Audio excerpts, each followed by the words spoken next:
E aí, nerd, tudo bem com você? Eu tô ótimo, cara. Review do episódio 5 da 5ª temporada de Gotham, o episódio chamado Pena Dura. Existem 3 arcos em destaque nesse episódio, então nós vamos falar especificamente sobre esses 3 arcos e algumas perguntas que foram deixadas no ar. Vamos começar falando do arco do Charada, que é o que tá mais em destaque de fato nesse episódio. Bom, o fato é o seguinte, o Charada finalmente descobriu o que é que tá acontecendo com a sua mente. Ele descobriu por que ele tá aparecendo em lugares desconhecidos, ele não tá lembrando das coisas que ele tá fazendo durante a noite, ele tava achando que tinha alguém controlando a mente dele e ele descobre isso nesse episódio. Mas ele passa por 3 triagens antes de chegar à fonte da informação, antes de descobrir de fato o que aconteceu com a sua cabeça, por que ele tá lá da cuca. A primeira triagem são alguns caipiras que eletrocutaram ele, fazendo com que ele se lembrasse de um fragmento específico do seu passado. E nesse fragmento de memória nós vemos o Oswald dizendo pro Edward Nygma que vai consertar ele, e é só isso. Então Nygma vai atrás do Oswald porque ele pensa que é o Cobblepot que tá controlando a mente dele, só que chegando lá o Oswald explica tudo pra ele. O Oswald explica que no dia da explosão das pontes ele viu o Edward Nygma sangrando ali e provavelmente ele iria sangrar até a morte, então ele paga o Hugo Strange pra salvar a vida do Edward. E essa foi a segunda triagem,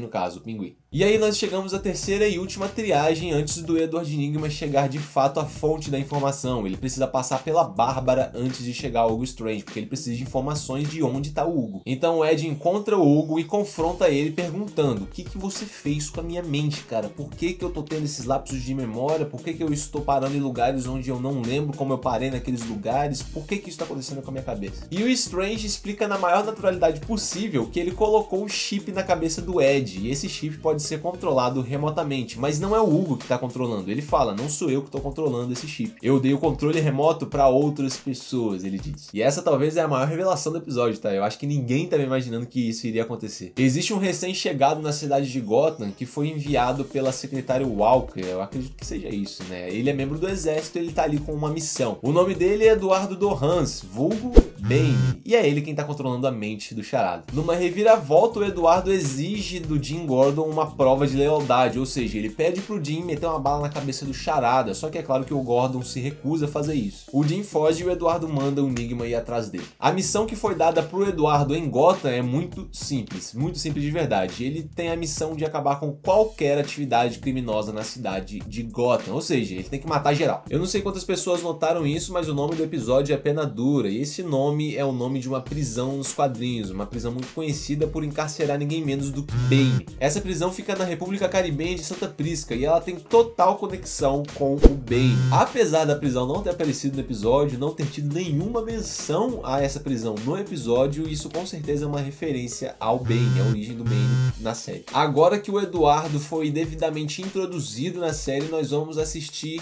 a origem dele, a trajetória dele até ele se tornar aquele vilão que a gente conhece, o Bane. Ou pelo menos algo parecido com o Bane, né? Porque pelas imagens, cara, né? Nas histórias em quadrinhos, a história de origem do Bane é muito atrelada ao fato de que ele foi forçado a fazer parte como cobaia de experimentos com uma droga muito viciante chamada veneno. Eu não sei se isso vai acontecer na série, mas eu acredito que vai ter mais a ver com o nome dele, talvez Bane. Bane, se você for traduzir para o português, significa perdição, desgraça, alguma coisa assim. Eu acredito que vai ter mais a ver com isso, porque introduzir o veneno nessa altura do campeonato, assim, do nada, não sei se vai dar muito certo. O Oswald parece o Pinguim e chamam ele de Pinguim. O Edward Nygma gosta de fazer charadas, então ele passou a ser conhecido como Charada. Aliás, ele se autodenominou Charada. O Azrael, que apareceu lá na 3ª temporada, tinha muito a ver com religião, era algo mais histórico. Então esse é meu chute, eu acredito que eles vão usar esse jogo de palavras aí com o nome Bane, porque sinceramente não tem de onde tirar Bane. Por que eles vão...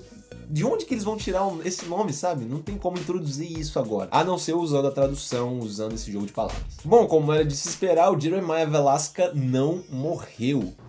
Quando a Selina esfaqueou ele ali no final do episódio 4, realmente era o Jeremiah. Aquela pessoa que estava sendo esfaqueada ali era o Jeremiah, era ele de verdade, era o real, sabe? E eu só tô dizendo isso porque estavam rolando algumas teorias de que aquele ali não era o Jeremiah Velasca verdadeiro, era um clone do Jerome. Eu não vou explicar a teoria aqui com detalhes, mas se você quiser que eu faça um vídeo sobre essa teoria, deixa nos comentários que eu faço com todo prazer. Tem um momento nesse episódio que a Echo vai acordar o Jeremiah e na hora que ela vai acordar o Jeremiah, ele sente dor. Aí ela pergunta se os pontos ainda estão doendo. Isso deixa claro que ele realmente foi esfaqueado pela Selina. Ele só não morreu. Então ele só deixou esfaquear até onde ele queria. Foi superficial, não foi suficiente para matar ele. Foi suficiente para ter sangue e fazer a Selina pensar que ele tinha morrido. O cara não é burro, né? A gente viu isso na quarta temporada. E isso que eu falei é exatamente o objetivo do Jeremiah e da Echo, fazer com que o Bruce Wayne e a Selina pensem que o Jeremiah está morto. E ele conseguiu o que ele queria, né? Todo mundo tá pensando que o Jeremiah realmente morreu. Bom, mas o interessante mesmo fica nos segundos finais desse episódio. O Jeremiah e a Echo entram num lugar que parece muito com a mansão Wayne. Eles entram naquele lugar e tem duas pessoas ajoelhadas no chão e um médico desenfaixando a cabeça desses dois seres. Bom, mas essas duas pessoas que estão ajoelhadas ali no chão não são qualquer pessoa, cara. Pelo que eu entendi, aquelas duas pessoas que estão ajoelhadas ali no chão são seguidores do Jeremiah que foram cirurgicamente modificados para ficarem iguais aos pais do Bruce Wayne, Martha e Thomas Wayne. Bom, se você não acredita, eu posso provar para você. Nesse momento nós vemos a imagem dos dois seguidores que apareceram no episódio 5, nos segundos finais do episódio 5 da quinta temporada, e agora nós vemos o Thomas e a Martha Wayne lá no primeiro episódio da primeira temporada de Gotham. Bom, se não são eles, eu não sei quem é. Bom, mas além de tudo isso, o episódio deixou alguns detalhes aí no ar, alguns detalhes que poderiam ter passado despercebidos, mas não passaram. Primeiro, aquela encomenda que o Pinguim recebe logo no início do episódio. Ele recebe algumas caixas de uns caras que estão totalmente mascarados, com umas roupas pretas ali, enfim, mas a questão é, o que ele recebeu? O que é aquela encomenda? A gente sabe que o Pinguim tá produzindo munição, então aquilo ali com certeza não é munição e nem são armas. E no final do episódio nós vemos o Oswald entrando numa espécie de bunker ali junto com o cachorrinho dele, Edward. Ele entra naquele bunker e a gente vê alguns artefatos, algumas caixas, mais caixas. Cara, o que o Oswald